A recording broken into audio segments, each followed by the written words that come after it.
Hi. What's up, girl? Today's topic is about David and Goliath and a story about faith and courage. And so I didn't want to go to bed without doing Sunday Bible study. So I'll try to make it as short as possible. They usually are like 20 to 30 minutes long because it's Sunday Bible study, right? So today's topic is David and Goliath, a story of faith and courage. And it's in First Samuel chapter 17, verses 25. And so if you are following along, then great, great, great, great. I'm just going to share the link to my Diamond Nation clients because I mainly do it for them. However, I just do it to the public as well. So if you are here, then give me a hashtag live. If you are watching this on replay, then give me a hashtag replay. Cool. So this is a very good story. A lot of you are familiar with it, but I'm going to try to draw some things out that you may have not thought about before. Cool. All right. So First Samuel chapter 17 in verse 25 is where it all begins. So, if you don't know who I am, my name is India Harris, Coach Indy, and I help medical field moms, doctors, and nurses be able to lose weight without having to count carbs or having to count calories. But honestly, part of my program is spirituality as well, and like healing emotional eating as well, and healing relationship with the scale, and healing toxic body image beliefs. So, spirituality is a part of all of that. So that's why this is our third Sunday doing a Bible study because it was requested by my clients to keep doing them. So I'm keeping my word despite it being late and I have to wake up early. So in First Samuel chapter 17, let's go ahead and dive into it. Verse 25. There was this big, huge giant, as you guys probably know about this story about David and Goliath.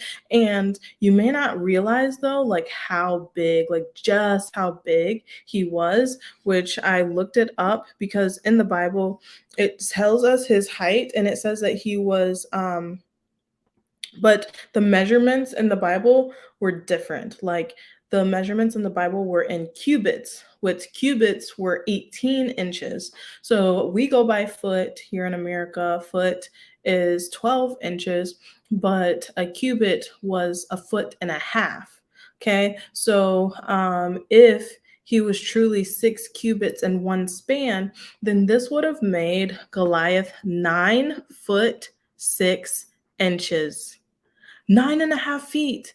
This dude was huge, right? So I want you to assign Goliath um, to some big issue that's going on in your life. This could be health, this could be wealth, this could be relationships. So you may have an issue going on in your life that's related to your health.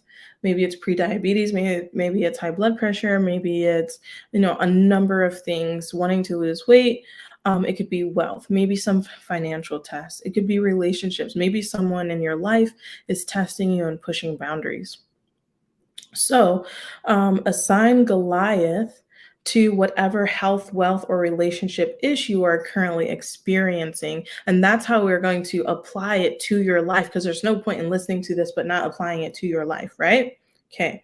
So, in verse 25 of First Samuel chapter 17, it says um, that it says, the men of Israel were saying, "Have you seen this man who's coming out?" And by the way, again, he's 9 foot, 9.5 feet. He's huge. He said, "He comes to taunt Israel." Taunt meaning like I'm gonna kill all of y'all. He's taunting. The king will give riches to the man who strikes him down, and he will give his own daughter. The king will give his own daughter to whoever strikes this giant down. So that's how you know it was serious. He didn't say, I'm just going to give you money. He said, you can have my own daughter as a wife if you are able to do this. And then in 26, it says that David said, what will be done for the man who strikes down that Philistine over there and takes away reproach from Israel? For who is this uncircumcised Philistine that he should taunt the battle line of the living God? Okay, so the living God. I love how David calls God, Yahweh, the living God, because there's a lot of different gods, right? Like even to this day, there's gods of stone, there's gods made of wood, there's gods that are made by human hands, right? And there's other religions, there's other gods, but David calls Israel's God the living God because he's not made from hands. He's not made from stone. He's not made from wood. He lives in the heavens. He's bigger than all of the universe, right? So I love that his language, number one. And then he's like, he calls him like an uncircumcised, meaning like he was unclean because a symbol of like being Israelite was being circumcised. And so like you were viewed as like unclean if you were uncircumcised. And so just wanted to point some of the language out that David used. And then what's crazy is that David's older brother, Eliab, like snaps at David and he gets like snippy with him. And he's like, why have you come down? Who did you leave the sheep with in the wilderness? Because David, he was a shepherd boy. He's just a boy. He's not an adult yet. He's just a boy or a teenager, maybe a preteen at this time, and he tends to the sheep of his father's flock.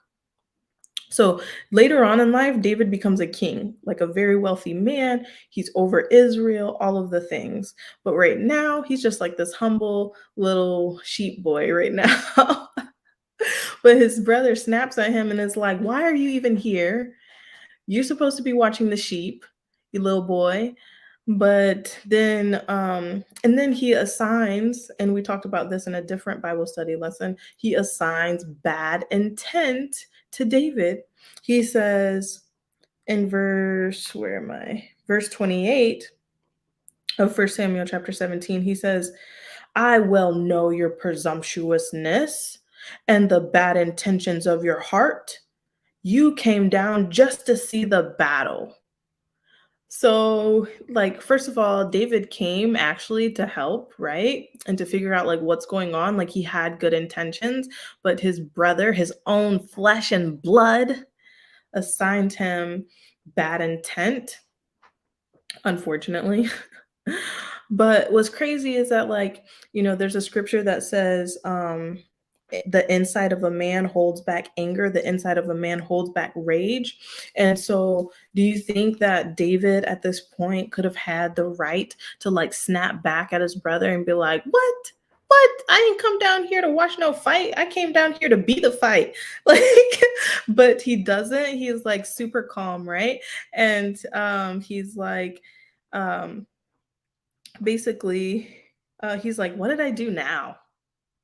He's like, what did I do now? Like, so humble and so kind.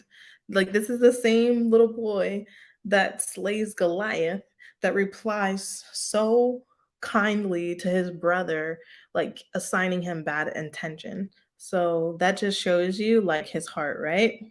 So then in verse 32, David said to King Saul, King Saul is over Israel at this time, and says, um, let no one lose heart because of this Philistine. Your servant will go and fight this Philistine. And then King Saul said to David, you are not able to fight against this Philistine. Like, you are but a boy, and he is a soldier from his youth up, and he's 9.5 feet tall. And then 34, verse 34 says, your servant became a shepherd of his father's flock. And a lion came, also a bear, and each carried off a sheep from the flock. So basically, there was a lion and there was a bear that came and took a sheep from David's sheep. And so imagine that for a second, like take a step back and just think of this, and think about the fact that David has encountered beast in the past, right? So he's had attacks on his sheep in the past. He had a lion attack his sheep, he had a bear attack his sheep. So let's go on a little bit further. And he said that this lion and also a bear carried off a sheep from the flock. And he said, I went after it and I struck it down and I rescued it from its mouth. He said, when it rose up against me, I grabbed its fur and I struck it down and put it to death. Your servant struck down both a lion and a bear, and this uncircumcised Philistines will become just like one of them, for he has taunted the battle lines of the living God. Let's go. Then David added, Yahweh rescued me from the claws of the lion and the bear. He is the one who rescued me from the hand. He is the one who will rescue me from the hand of this Philistine. And at this, Saul said to David, Go, may Jehovah God be with you. And so what's crazy is that like David, he basically drew off of past experiences. So there's probably something that you have been through before where God did not leave you in a desolate place, right? Like he didn't just like that song nobody told me the road would be easy, but I don't think he brought me this far to leave me. So it's like the same thing, like, there's probably some past times that you can draw off of that you would be able to, um, when you're battling this Goliath, this health, wealth, or relationship problem that you're currently experiencing, you can kind of like go back in the past and be like, when is a time that God had my back? And that's what David was basically doing. Like God had his back when this lion attacked his sheep. God had his back when this bear attacked his sheep. And so this is what gave him the courage to keep going, right? And know and have faith that Goliath in this situation would be no different. No different. So then in verse 38, it says, Saul now clothed David with these garments. It was a copper helmet, a coat of mail, and I didn't get to do like research on some of this stuff, but basically he's like putting like all this armor on him, right? Like trying to get him ready, but he's just a little kid, like he's just like a preteen or whatever. So like all this stuff he's not used to. He's not a warrior. He wasn't trained to fight. So all of this stuff is just heavy. It's bulky. It's getting in his way. So in verse 39, David says to King Saul, "I'm unable to go in these things because I haven't used them before." So David took them off. And then in verse 40, it says, he then took his staff, which he was used to because he was a shepherd boy, and he chose 5 stones from the nearby stream bed and placed them in his pouch of his shepherd's bag, and his sling was with him in his hands, and he began to approach the Philistine. So the point that I want to bring out of this is that he didn't have the 5 stones with him already. Hmm. He didn't have the 5 stones with him already. He went and got them from the nearby stream bed. Hmm. So I think that this is like really cool because it's like, oftentimes we don't feel prepared to take these things on, right? We don't feel prepared to take on whatever health, wealth, or relationship battle we're currently going through. But that doesn't mean we can't get ready with God's help, right? It doesn't mean that God can't equip us with the proper armor. Because the proper armor for David was not what Saul had given him. It wasn't the like helmet and the big old coat and all that stuff. It was like what he was used to. So you need to draw off of what you're used to, draw off of your past, draw off of the faith system that you're used to, and God can get you ready even if you're not already ready. Cool?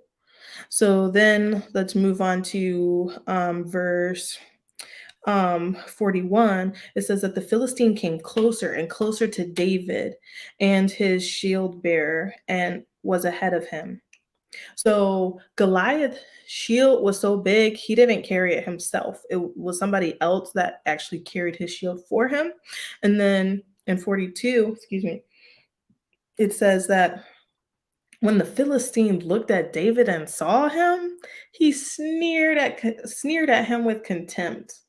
Like, look at this little boy, basically, is what he said. He said he sneered at him with in contempt because he was just a ruddy and handsome boy. Like, oh, he's so cute. Look at him. I'm 9 feet, 9.5 feet tall, and this little boy is coming to me.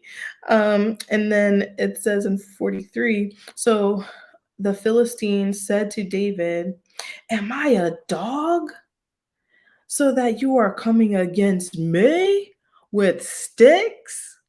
He's like, what the heck? This little boy is coming with me with like sticks and stones. Are you crazy? Which I wonder if that's where the sticks and stones like little thing came from. I have no idea. But then it says that the Philistine cursed David by his gods. So Philistines had their gods, then David has had his God, the living God. And basically he's like the Philistines like my gods like are going to like crush your gods. So then in 44, the Philistine said to David, just come to me, and I will give your flesh to the birds of the heavens and to the beasts of the field. So he had no type of remorse. He had no type of like, oh, this is a little boy, so I can't talk to him X, Y, and Z way. And so I want you to remember that also Satan, the devil, or any type of enemy may not have like any type of remorse or he doesn't care. Like, you think the enemy cares? No, the enemy does not care. So it's the same thing here. Like, even though he saw that he was this cute little boy, he still was like, okay, let's bring it then. You want to fight? I'll bring you a fight. So then in verse 45, David replied to the Philistine and said, so this is David talking to the Philistine and said, you are coming against me with sword and spear and javelin. But I'm coming against you in the name of Jehovah of armies, the God of the battle lines of Israel, whom you have taunted. This very day, Yahweh will surrender you into my hands, and I will strike you down and cut off your head. And on this day, I will give the corpses of the camps to the Philistines to the birds of the heavens and the wild beasts of the earth, and people will know of all the earth will know that there is a God in Israel. And then he says, and all those gathered here will know that it is not by the sword or by the spear that God saves. For the battle belongs to Yahweh. He will give all of you into our hands. So he is now like declaring that, like, hey, you said that you were going to feed my body to the birds. He said, no, I'm going to feed your body to the birds. He said, because you have a sword, you have a spear. However, the living God of the heavens doesn't even need that. He could use me, a little boy, and he can use some stones. Okay. So this is like really, really cool, right? Like his faith, his courage was like to the moon and back. So then in 48, it says that the Philistine rose and grew steadily closer to meet David, and David ran quickly towards the battle line to meet the Philistine. So, like, this could have been a moment where David was like, oh, snap, this 9.5 foot beast of a man is like coming close to me. Like at that moment, it could have gotten real because it could have just been like kind of like trash talk before that David was spitting at the Philistine, but it wasn't. Like this was like the time where like David ran even quicker to the Philistine than the Philistine went to him, right? So then it says, David then thrust his hand into his bag and took a stone there and slung it, and he struck the Philistine in the forehead, and the stone sank. So it didn't just hit him, it said the stone sank like deep, deep into his forehead, and he fell face down on the ground. So David prevailed. He prevailed over the Philistine with a sling and a stone, and he struck down the Philistine and put him to death, though there was no sword in David's hand. And then it says in 51 that David continued running and stood over him. He stood over the Philistine's body. Then he took the Philistine's own sword, pulled it out of the sheath, and made sure he was dead by cutting off his head with it. So he finished the job. He finished the job with the Philistine sword, okay? So it says, our battles belong to the Lord. Absolutely. Absolutely. That is a great takeaway from this story, is that throw your burdens on God and he will help you to fight the battle. Because if you notice here, God did not, because like in Hezekiah's story, Hezekiah had the angel of death come and kill 185,000 men, and Hezekiah didn't have to fight, but David did. So sometimes it's God giving us the strength to fight the battle, right? And so here in 51, it says that he took hold of the Philistine sword. Oh yeah, and so then basically once he cut off his head and is like holding it up, it said that the Philistines, the rest of the army of the Philistines, saw that their mighty one, they called him the mighty one, that their poor dear mighty one was dead. And so they fled, they ran, they got scared because this little boy done killed a 9.5 foot giant. Excuse me. So then essentially, like, David took Goliath's sword and put it in his tent, and he kept the sword for himself, and then he gave the head, I believe, to King Saul, who was over the Philistines. And then King Saul's basically like, who is your daddy? Like, who is your family? Like, where do you come from? Like, wanted to know more about him. He ends up becoming friends with King Saul. He ends up becoming friends with King Saul's son, Jonathan. Him and Jonathan become like besties for life. Like, they were like bond, like glue from that point forward. So it definitely has like a really, really good ending. This story wasn't like how like Job, who we talked about, and Hezekiah, who we talked about. It wasn't like this long drawn out beginning of just hopelessness, hopelessness, hopelessness. No, David brought the fire from the beginning. Like David was ready from the from the beginning.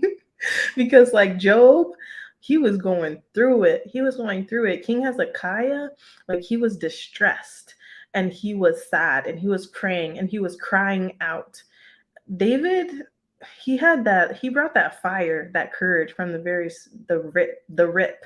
Okay. So it wasn't like this long drawn out, like hopeless situation, like how the other two Sunday Bible studies that we did, but it was more so of like he already had those past experiences to go off of, and he already had this strong faith in God, and he brought that to the table, and he just was like ready to go at it. So it's like if you can attack whatever battles you have with that type of courage, with that type of faith, because Jesus, he says that if our faith is even the size of a mustard seed, then we would be able to move mountains, right? So sometimes you just have to pray for more faith in order to fight whatever battle it is that you need to get through. Cool. So that is Sunday Bible study. And if you enjoyed it, then drop your biggest takeaway in the comment section below. Excuse me. Or drop a heart.